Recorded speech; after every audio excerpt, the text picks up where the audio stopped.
Hello Recording in friends, progress. नमस्कार friends, I am back. आपको पता है कि रिस्क एनालिसिस की बात सुनते ही we all going to be tense, right? हमें बड़ी टेंशन होने लगती है, यार ये रिस्क असेसमेंट क्या है, और फिर से मुझे बहुत सारा सोचना पड़ेगा और फिर से बहुत कुछ लिखना पड़ेगा, जानना पड़ेगा, बहुत अच्छी थिंकिंग रखनी पड़ेगी, गहरी थिंकिंग रखनी पड़ेगी और मुझे ये करना पड़ेगा। Now, because I know this is difficult something for the newcomer, especially they are going for the computer system validation and doing the assessment and risk, thinking about the risk and all. Friends, we have to go with our seniors and discuss about that. So today I'm here to want to be very simplify the risk assessment. If you remember, मैंने आप एक already video बनाई थी risk assessment पे, इससे पहले वाली। तो अगर आप उसको भूल गए हैं देखना, या आपने देखी नहीं है, या देखकर आप भूल गए हैं, तो उसको प्लीज एक बार और देख लिए, वन अगेन उस पर वंस अगेन फिर से गो थ्रू ये कीजिए, तो वो आपके लिए आसानी रहेगी। दूसरी फ्रॉम माय सजेशन कि अगर आपको कोई भी इश्यूज हैं रिस्क असेसमेंट यूज करने में, या आपको लगता है उसमें कुछ प्रॉब्लम्स आएंगी, तो आपकी जो क्रॉस फंक्शन डिपार्टमेंट्स हैं जो आपसे रिलेटेड हैं, उनके पास जाइए, आईटी सेक्शन के पास जाइए, अपने वेंडर के पास जाइए, कीजिए उसे, और ये चीजें प्रैक्टिस से ही बनती हैं। और फिर भी अगर कोई इश्यूज है, कुछ है, तो मेरा नंबर आप सबके पास है, मेरा मेल आईडी आपके पास है, आप आ सकते हैं। तो मैं स्टार्ट करने जा रही हूँ what is the risk in computer system validation. My self Hema Sharma, और मेरे चैनल पे आपका फिर से स्वागत है, और विद एग्जाम्पल आज हम करेंगे रिस्क असेसमेंट। सो तैयार हो जाइए और प्लीज इसे पूरा देखिएगा, क्योंकि बहुत कोशिश करती हूँ कि चीजों को बहुत सिंप्लीफाई करके आपके पास लेकर आऊं। हो सकता है सक्सेस हूं, हो सकता है सक्सेस नहीं हूं, फिर भी मेरी ये कोशिश शायद आपके काम आए। इस इस प्रार्थना के साथ, इस प्रेयर के साथ, I am going to be start with your wishes. Let's see what is the risk in computer system validation. In my previous video हमने पहले ही सेग्रीगेट किया था risk assessment, risk mitigation and warning letter. तो पहली video में risk assessment और risk के बारे में हमने जाना था। इस वीडियो में हम रिस्क मिटिगेशन और इन सब चीजों के बारे में डिस्कस करेंगे, और एक थर्ड वीडियो मैं फिर से रिलीज करूंगी जिसमें हम वार्निंग लेटर्स के बारे में डिस्कस करेंगे और जानेंगे कि हम किस स्टेज में है करंट, हमारी हम क्या काम कर रहे हैं, क्या हम उन सब चीजों को फुलफिल कर रहे हैं या नहीं कर रहे हैं। तो ये हम थर्ड पार्ट में देखेंगे, जो मैं अब कुछ दिनों बाद रिलीज करूंगी। तो आज चलते हैं हम अपने एग्जाम्पल की तरह। तो risk assessment and risk mitigation plan का एग्जाम्पल हम देंगे laboratory information management system, limbs. हम सब जानते हैं कि लिम्स बहुत ही कॉम्प्लेक्स है। अगर मुझे अपनी लेबोरेटरी में लिम्स को लेकर आना है तो बहुत सोचना पड़ता है, बट इतना मैं यहाँ सोचने वाली नहीं हूँ। दो या तीन एग्जाम्पल आपके पास लेकर आऊंगी जिससे आप आसानी से रिस्क को समझ सकें, रिस्क असेसमेंट के पार्ट को समझ सकें, और आपके लिए इजी हो जाए, एक बड़े रूप में, एक लार्ज रूप में आप उसको असेसमेंट कर सकें। सो होपफुली लेट्स सी कि हम इसमें सक्सेस होते हैं। तो अभी मुझे अपना लिम्स लेकर आना है मेरी लैब में। तो मैं तीन मॉड्यूल पे काम करने वाली हूँ। Module number 1 analysis plan and instrumental control, module 2 training management of analyst और सुपरवाइजर, मॉड्यूल 3 रेफरेंस स्टैंडर्ड और वर्किंग स्टैंडर्ड मैनेजमेंट। सो मैं इसे डिवाइस कर देती हूँ अपनी रिक्वायरमेंट को। लेट्स सी, मेरा रिक्वायरमेंट है send instruction to lab instruments and receive result from the instrument. Okay. Second one, calculate whether a test passes or fail, usually input from the lab instrument and analyst entry. Third one, assign analyst to perform test based on training on analyst qualification or analyst qualification. Qualified working standard shall be used during analysis. अभी कोई अच्छे जन होंगे, बढ़िया जन होंगे, वो बोलने वाले, अरे मैडम पहले सैंपल की एंट्री वाला तो एग्जांपल लिख लो कम से कम। पर मैं ऐसा नहीं कर रही हूँ, दिस इज रैंडमली, मैंने कोई 4 पॉइंट लिए हैं कहीं से भी उठाकर। तो अगर आप चाहते हो तो वो पॉइंट आप लिखिए अपने पास, पर मैं ये एग्जांपल लेकर आगे बढ़ूंगी। ओके। तो अब देखते भैया, सोच तो लिया है कि मुझे तो भैया इंस्ट्रूमेंट के साथ इंटीग्रेट करना है और अपने इंस्ट्रक्शन इंस्ट्रूमेंट को भेजने।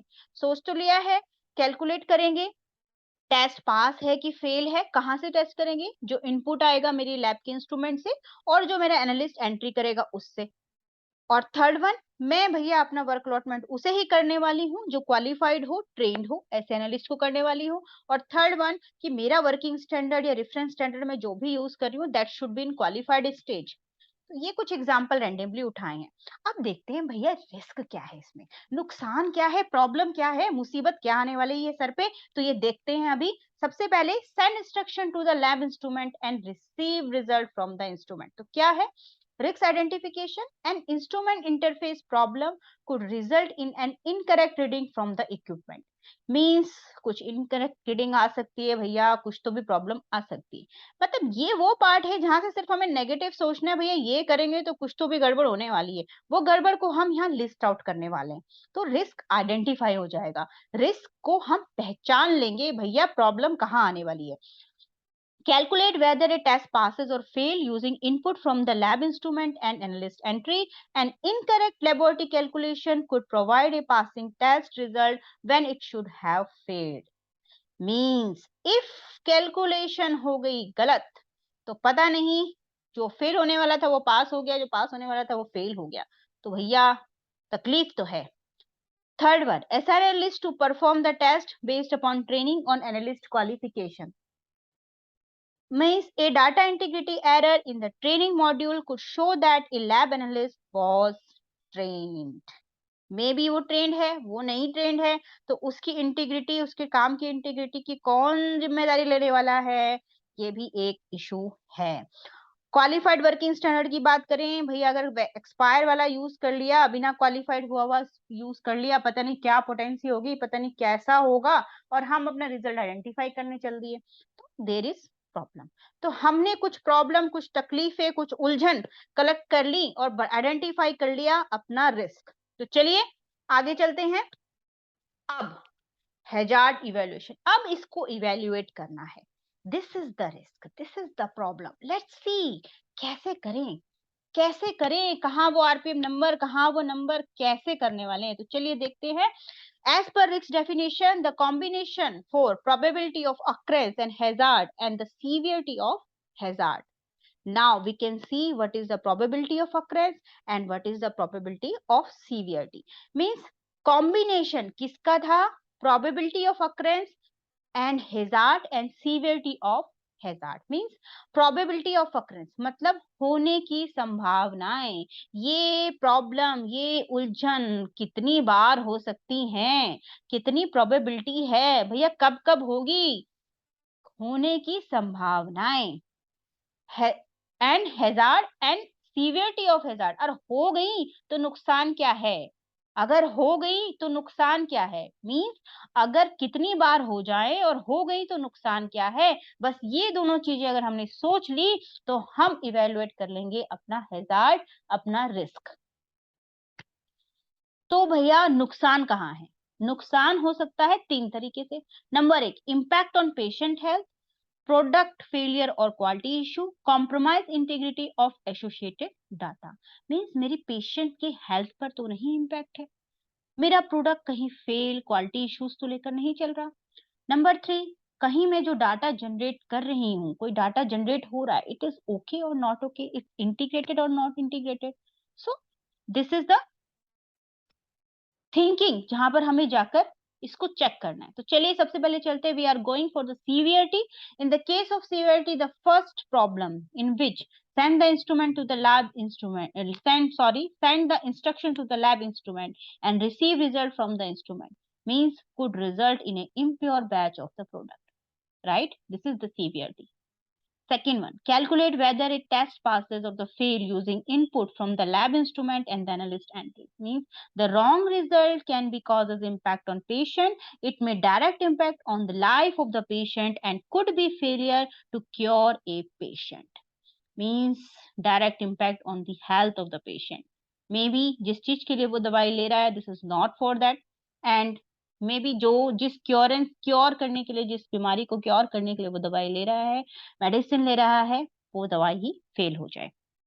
Assign analyst to perform test based upon the training or the analyst qualification could result in a lab analyst being assigned to run a lab test without proper training. अगर बिना training के वो उसको run कर रहा है तो वो पास को फेल, फेल को पास, क्या करने वाला है। उसकी कोई गारंटी नहीं ले सकता। Fourth, qualified working standard shall be use during the analysis.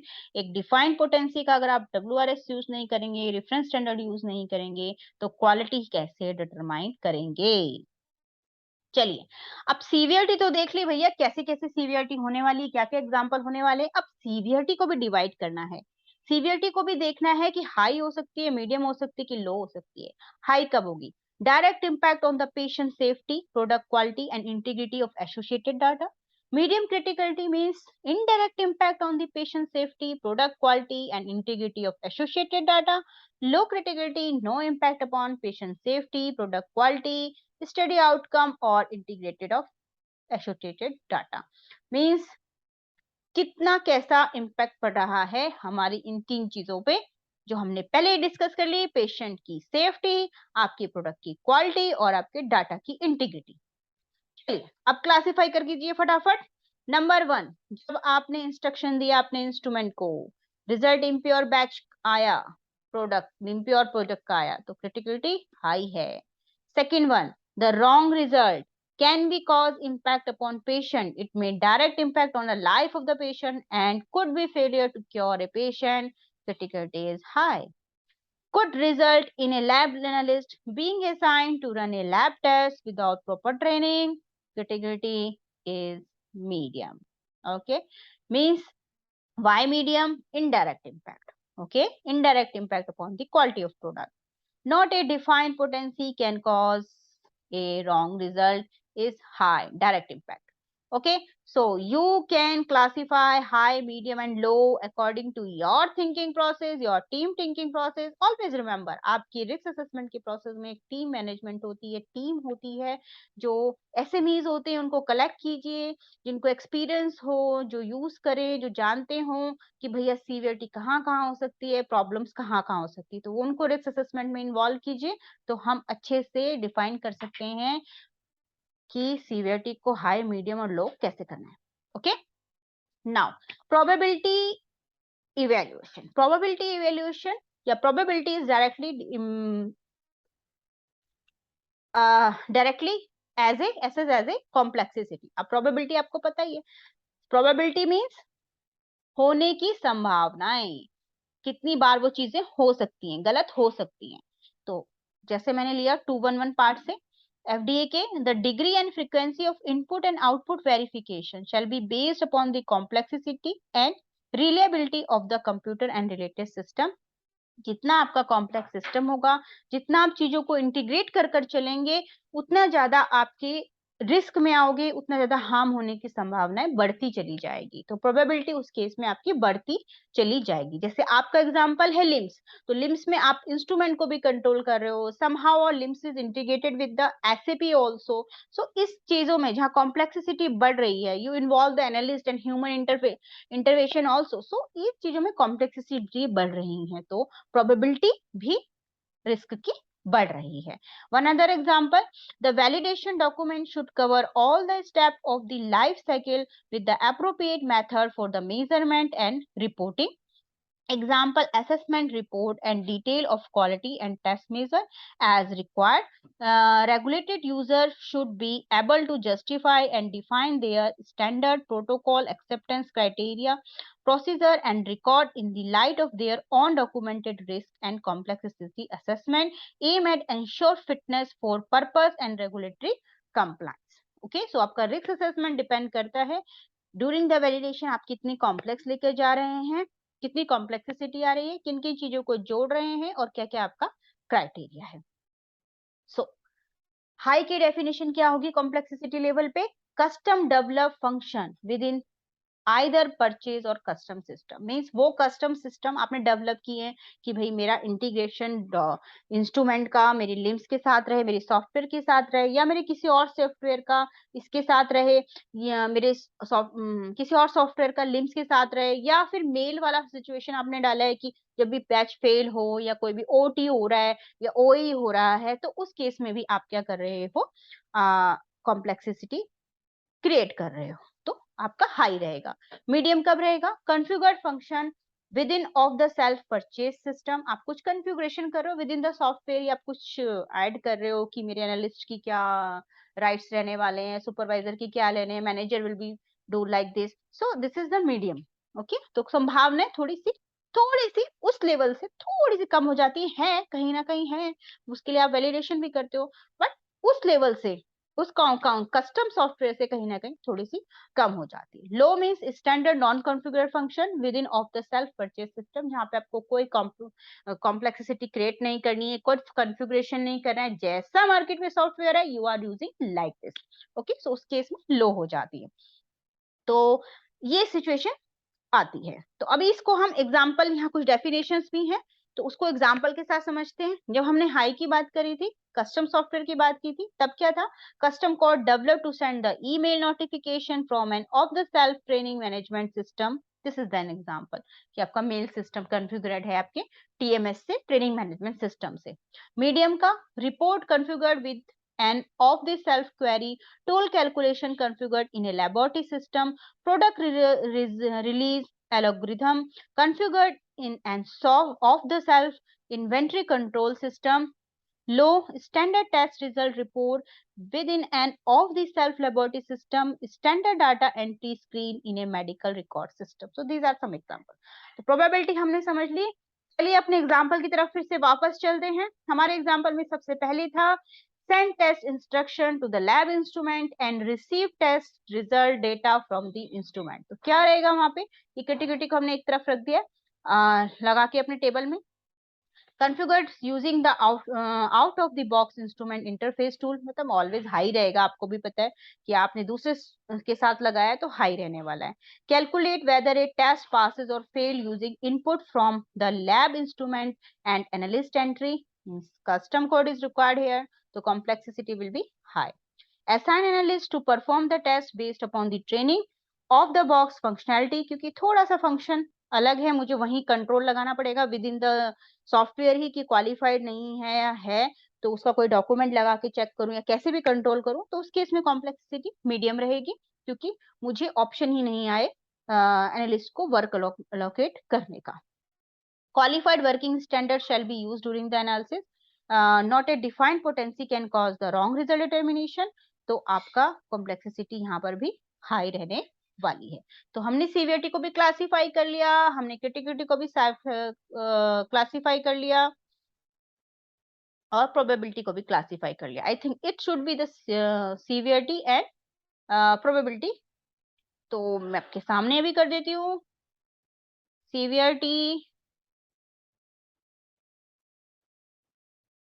Okay,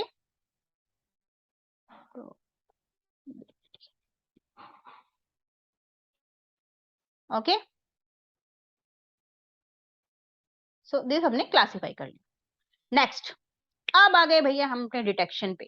चलिए डिटेक्शन की डेफिनेशन देखते हैं। In the general detectability is the probability of the failure being detected before the impact of the failure of the system or process being evaluated is detected. Means भैया detection को तो बहुत आसानी से समझ लीजिए कि भाई बहुत ट्रैफिक है और आप किसी जाम में फंसे हुए हो, और आता है आपका रेड लाइट आती है, तो रेड लाइट आती है तो मीन्स आपको बोलती है भैया अभी रेड लाइट हो गई है, रुक जाइए, आगे दूसरा ट्रैफिक चल रहा है, आपके लिए प्रॉब्लम हो जाएगी। तो मीन्स रेड लाइट आपको दिखती है, मतलब वहां पर एक डिटेक्शन का लिए कुछ मौजूद है, आपको डिटेक्ट हो रहा है भैया आगे प्रॉब्लम है, तो दैट इज द डिटेक्शन। तो डिटेक्शन उस केस में आपका हाई है, आपको हाई डिटेक्टिबिलिटी हो रही है, आपको तुरंत पता चल रहा है कि कुछ भी गलत होने से पहले मुझे डिटेक्ट हो रहा है। पर जब मुझे डिटेक्ट नहीं हो रहा है, जब मुझे नहीं पता भैया आगे प्रॉब्लम है, तब मेरी डिटेक्टिबिलिटी लो है। This is very simple thing. That's why जब हम सीवियरिटी, प्रोबेबिलिटी और डिटेक्टिबिलिटी को डिफाइन करते हैं, तो जब भी हाई सीवियरिटी होती है और हमें नंबर कैलकुलेट करने पड़ते हैं, आरपीएन नंबर कैलकुलेट करते हैं, जिसमें हम तीनों चीजों को मल्टीप्लाई करके आरपीएन नंबर डिसाइड करते हैं, तो सीवियरिटी के केस में अगर लो है तो मैं, मेरे लिए सीवियरिटी लो है तो 1 नंबर है, मीडियम है तो 2 नंबर है, हाई है तो 3 नंबर है। सेम एज प्रोबेबिलिटी में लो है तो 1 नंबर है, मीडियम में 2 नंबर है, हाई है तो 3 नंबर है। पर डिटेक्टिबिलिटी में सिंपल उल्टा होने वाला है। अगर लो डिटेक्टिबिलिटी, पता ही नहीं चल रहा भैया आगे ट्रैफिक है और रेड लाइट तो काम ही नहीं कर रही है, डिटेक्टिबिलिटी हुई ही नहीं, तो रिस्क कितना है, हाई है। रिस्क हाई है तो number will be high, number भी 3 हो जाएगा। अगर मीडियम है नंबर विल बी 2, एंड अगर लो है, हाई डिटेक्टिबिलिटी है तो नंबर विल बी 1, तो नंबर 1 हो जाएगा। So this is very clear to you कि डिटेक्टिबिलिटी के केस में हमारे नंबर्स उल्टे हो जाते हैं। लो के केस में, लो डिटेक्टिबिलिटी है तो नंबर हाई हो जाता है, मीडियम है तो 2 रहता है, और हाई होता है तो नंबर भी हमारा कम हो जाता है। चलिए, अब आपने डिटेक्टिबिलिटी भी देख लिया, सीवियरिटी भी देख लिया, प्रोबेबिलिटी भी देख लिया, अब भैया कुछ समझते हैं। भैया सब समझ लिया, रिस्क भी आ गया, अब कैसे मिटिगेट करूं, कम भी तो करना है। तो कम करने के लिए मैं आती हूँ वापस अपनी रेगुलेटरी गाइडलाइंस पर, जहां पर मैं रेगुलेटरी गाइडेंस ही मिल लूंगी मदद। Risk mitigation via risk based validation की, vendor documentation and testing, risk mitigation via risk based software quality processor पे। तो चलिए इन बातों को समझते हैं। जब भी मुझे रिस्क को समझना है, I have to be risk mitigation plan, we have to be see whenever we I got the concept that कि मुझे लिम्स लेकर आ रहा है, up to the retirement, the all the life cycle I have to cover in the risk based approach. Okay, so जब भी concept आया उस स्टेज में, प्रोजेक्ट फेज में, ऑपरेशन फेज में, रिटायरमेंट फेज में, जो जो भी इश्यूज मुझे आ सकते हैं, प्रॉब्लम्स आ सकती हैं, I can see the guidelines also, I can see the feedback from the other companies also, I can see, I can take the example, I can take the experience from the senior person who face already all the things, or maybe the person who is not doing work in the limbs currently, but they know about the system of the lab. So this type of the thinking we should be approached, this type of approach we should have to mitigate the risk. So what type of action we can take? For example, action taken to reduce the impact of the risk. Okay, second person verification of data entry, calculation increase, user training, etc. we can increase. Frequent audit of data integrity, backup tape, etc. audit करवाइए अपने, बार बार देखिए, backup data देखिए, frequency. So you can be give confidence to your system. Okay, so don't worry about the audits and all, self audit increase कीजिए so that you can gradually increase your system. Okay, design changes, design review, code walkthrough, and testing, etc. So these are some examples how can we mitigate the problems. चलिए mitigation plan करते हैं, थोड़ा सा guideline देखते, थोड़ी सी भारी language होगी but we can simplify the language in our language also. So let's see, at the time of design and development stage. So what is the FD? General principle of software validation software design specification should include software risk analysis. जब भी आप design बना रहे हैं उसी समय क्या risk आ सकते हैं डिजाइन के टाइम पे, वो आप कलेक्ट कीजिए. Q9 के according leverage risk assessment to select the design of the computer hardware and software. मतलब आप डिजाइन कीजिए उसी टाइम पे जब आप हार्डवेयर और सॉफ्टवेयर को लेकर आ रहे हैं. ठीक है, उस स्टेज पे आपको जो भी मैक्सिमम रिस्क नजर आता है उसको आप डिजाइन कीजिए. ओके, पिक्स के according use in regulated GXP environmental system design and development structural integrity and the application of good software and engineering practice are important for critical system. मतलब जो भी हम critical system लेकर आ रहे हैं उसमें उस एप्लीकेशन में गुड सॉफ्टवेयर और इंजीनियरिंग प्रैक्टिस का बहुत ज्यादा इंपॉर्टेंस है. Extra benefit may be achieved by code walkthrough including evaluation of critical algorithm and routines. हम और एग्जांपल ले सकते हैं, पीरियड टू टेस्टिंग कहीं और से एग्जांपल ले सकते हैं, किसी ने यूज किया उससे ले सकते हैं, वेंडर से ले सकते हैं. रिस्क रिडक्शन मेजर में नीड टू बी इनकॉर्पोरेट. जब आप रिस्क को रिड्यूस करते हो, need to be incorporate into the system design and operation. तो जब हम सिस्टम डिजाइन कर रहे हैं उसी समय भी हमें उन चीजों को हम डाल सकते हैं कि भैया अगर ये रिस्क आ रहा है तो हम इस रिस्क को कम करने के लिए ये वाला कंट्रोल यूज कर रहे हैं.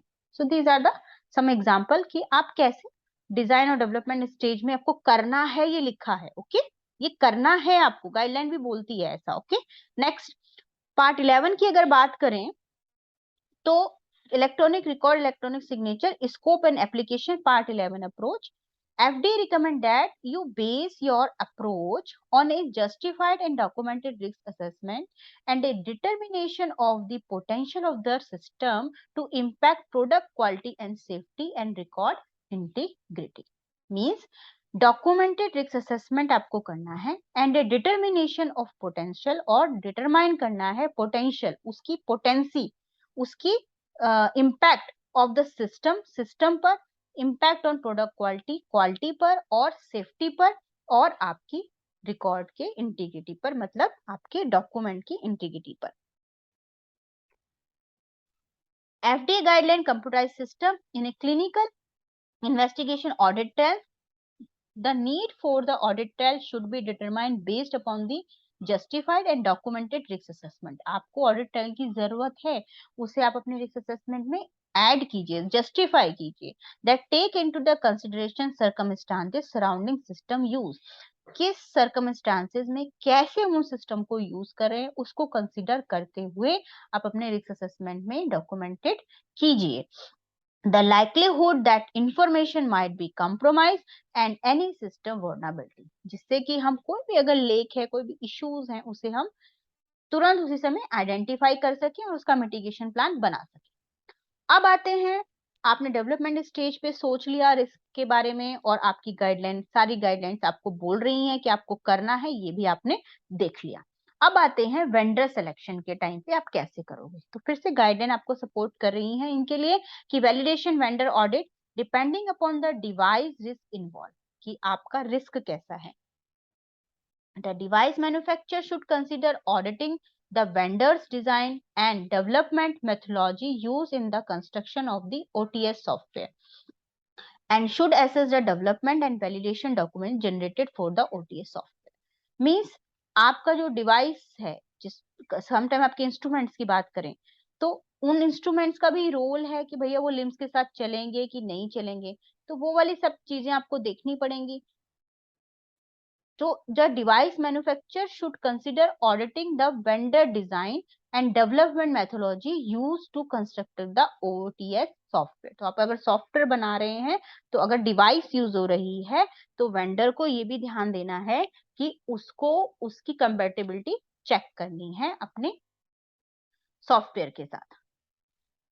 PICS में system used in regulated GXP environment, supplier audit and approval. The need of perform a supplier audit should be linked to regulated user risk assessment and quality assurance standard. For GXP regulated application, it is essential for the regulated user to define a requirement specification prior to the selection and to carry out the properly documented supplier assessment and risk analysis for the various system option. Information for such exercise may come from the supplier audit and research into the supplier product version in the use of community and literature. Literature है, vendor का आप audit करते हो, उससे आपको validation data मिलता है, उनका रिस्क असेसमेंट मिलता है, तो ये सब चीजें आपको हेल्प करती हैं आपके खुद की रिस्क असेसमेंट को करने के लिए. Okay. FDA validation planning. The quality plan should identify the role of risk management will play. Tracing. A software requirement traceability analysis should be conducted to trace the software requirement to system requirement and risk analysis result. तो आप उसको traceable कीजिए, vendor का document देखिए, उनके क्या result है, उन्होंने क्या कंट्रोल लगाए हुए, आप चेक कर सकते हो. FDA guidance of general principle में ही वैलिडेशन एंड स्कोप स्केल में validation coverage should be based upon the software complexity and safety risk. क्या कॉम्प्लेक्सिटी है, उसके सेफ्टी रिस्क क्या है, उस पर डिपेंड करता है.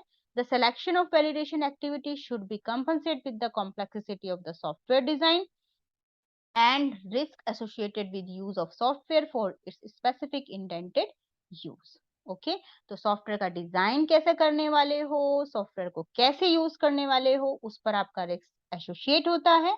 एज द रिस्क इंक्रीज, अगर आपका इंक्रीज होता है risk, additional validation activity should be added. Addition करना पड़ेगा वैलिडेशन एक्टिविटी में to cover the additionally risk, so that आप एडिशनली रिस्क को कवर कर लें. For very low risk application, certain tasks might not be needed at all. अगर आपका low risk application है तो आप उसे थोड़ा बहुत स्किप भी कर सकते हैं कुछ टास्क को। ओके, अब आते हैं, अब आप मिटिगेशन प्लान यूज करोगे वैलिडेशन और आफ्टर वैलिडेशन में, during validation, after validation. The validation scope should include GXP compliance criteria according to the PICS, ranking for all the product and process quality and data integrity risk criticality। भैया मुझे routine में use करना है तो मुझे data integrity और मेरे product की क्वालिटी को तो देखना ही होगा। Should the system fail or malfunction, it is essential to assign priority and attention to those system and feature within system that represent the highest potential for disaster. Should they malfunction on become inoperative, means भैया मुझे disaster से अपने system को बचाना है, मुझे कुछ ऐसे डिजाइन करने पड़ेंगे, कुछ ऐसी अटेंशन देनी पड़ेगी कि मेरा डाटा लॉस नहीं हो, कोई उलझन आ गई है, कोई प्रॉब्लम आ गई है काम करते करते, तो कुछ ऐसे सिस्टम हो जैसे इंसिडेंट है, चेंज कंट्रोल है और डेविएशंस हैं, कापा सिस्टम है, वो मुझे लगाने पड़ेंगे। तो जबकि जो भी माल फंक्शनिंग हो रही है, जो भी प्रॉब्लम हो रहा है, हाई हेल्थ पोटेंशियल कुछ इश्यूज आने वाले हैं, तो उनको मैं एड्रेस कर सकूं, उनको मैं इन्वेस्टिगेट कर सकूं। Q9, identify the critical performance parameter, selection of the requirement and design, code reviews, the extent of testing and test method, reliability of the electronic record and the signature। So, ये part मुझे अपने validation में लेकर आना पड़ेगा। Okay, FDA guidance computer system, another thing. Use in clinical investigation, validation of changes. The effect of changes to the system should be evaluated and same should be validated depending upon the risk. So आपकी guideline आपको during validation भी बहुत कुछ करने के लिए बोल रही है, कैसे कैसे करना है, क्या करना है, उसका हमें ध्यान रखना है। अब लाइफ ऑफ द सिस्टम की बात करते हैं। अब उसमें PICS के according where applicable there should be the special procedure for critical data entry requiring and second check आपको चाहिए कि second check एक और होना चाहिए जब भी मैं डाटा एंट्री करती हूँ। Backups, the frequency of backups is depend upon the computer system function, आपके सिस्टम में क्या फंक्शन हो रहा है उस पर डिपेंड करती है बैकअप की frequency. And the risk assessment of the loss data, आपने डाटा अगर लॉस हो रहा है तो उसके लिए क्या रिस्क किया हुआ है उस पर डिपेंड करता है। There should be procedure to ensure routine backup of data to a safe storage location, एक सेफ स्टोरेज लोकेशन होनी चाहिए, वहां पर रूटीन में बैकअप आना चाहिए। Adequately separate from the primary storage location, जो प्राइमरी स्टोरेज लोकेशन से थोड़ा सा अलग होगा, डिफरेंट होगा। And at the a frequency based upon the analysis of risk to the GXP data, और एक फ्रीक्वेंसी होगी जिसमें आप उस डेटा को चेक करोगे, एनालिसिस करोगे कि वो उसी स्टेज में आज भी है या नहीं है। This is written in PICS। In FD, electronic record and electronic signature, FDA suggests that your decision how to maintain the record to be based upon the predicate rule requirement। जो भी predicate rule होते हैं, जो GMP के normal rules होते हैं, उनके according ही आपके डाटा और रिकॉर्ड मेंटेन होने चाहिए। And that you base your decision on a justified and documented risk assessment and a determination of the value of the record over the time। तो उसके लिए आपको रिस्क असेसमेंट करना है, आपको अपनी SOPs दिखानी है, ओके, कि कहाँ कैसे आप उसको सेव करोगे, कितने लाइफ साइकिल कब तक संभालने वाले हो, कब कब रिव्यू करने वाले हो। ठीक है, तो ये डिपेंड आप पर डिपेंड करता है कि आप उसे कैसे क्या डिसाइड करते हो और जस्टिफाई करते हो। FDA recommend that the password or other access key be changed at established interval compensate with the document risk assessment। Means आपका पासवर्ड चेंज करने का प्रोसीजर का एक फ्रीक्वेंसी होना चाहिए, एक ही पासवर्ड बहुत दिनों तक नहीं रहना चाहिए, आपका पासवर्ड का फ्रीक्वेंसी होना चाहिए और डाटा को सेव करने के लिए भी वही कानून लगना चाहिए। ओके, सो ये हमने कुछ गाइडलाइंस देखी कि भैया डेवलपमेंट के टाइम पे भी हमें करना है, वेंडर सिलेक्शन के टाइम भी करना है, वैलिडेशन की प्लानिंग में भी करना है, ड्यूरिंग वैलिडेशन या आफ्टर वैलिडेशन भी करना है, और अगर हम लाइफ ऑफ सिस्टम की बात करें, लॉन्ग टर्म की बात करें तो भी हमें करना है। तो चलिए अब अपने लिम्स की तरफ। तो लिम्स में जो भी हमने 4 एग्जाम्पल देखे, चाहे वो हमने देखे हो कि इंस्ट्रक्शन देने हैं लैब इंस्ट्रूमेंट को और वहां से डाटा रिसीव करना है, तो उसके केस में आपको यूआरएस काम आएगा, detail function specification, design documentation, आपने प्लान क्या किया, आपके पास प्रोटोकॉल कौन कौन से हैं, उसमें आपने कंसिडर किया करना है आपको ये सब कुछ।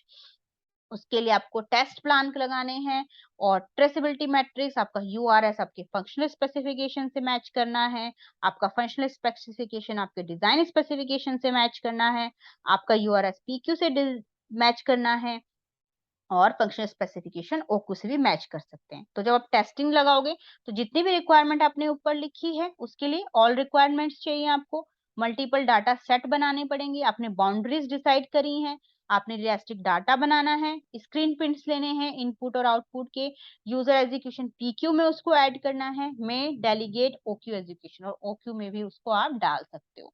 एडिशनली आपको वेरीफाई करना है कि आपने डिजाइन कैसा किया है, पार्ट 11 कंप्लायंस का असेसमेंट कीजिए अपनी एसओपीज और के लिए और दूसरे सपोर्ट आप लगा सकते हैं ताकि आपका रिस्क कम हो जाए।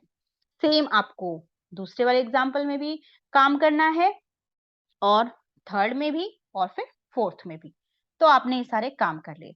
अब कुछ एसओपीज के बारे में देखते हैं। जैसे आपने सॉफ्टवेयर वेंडर असेसमेंट की एसओपी बनानी है, ऑडिट ट्रायल की, system security, user training, system backup, business continuity, incident management. These are some examples.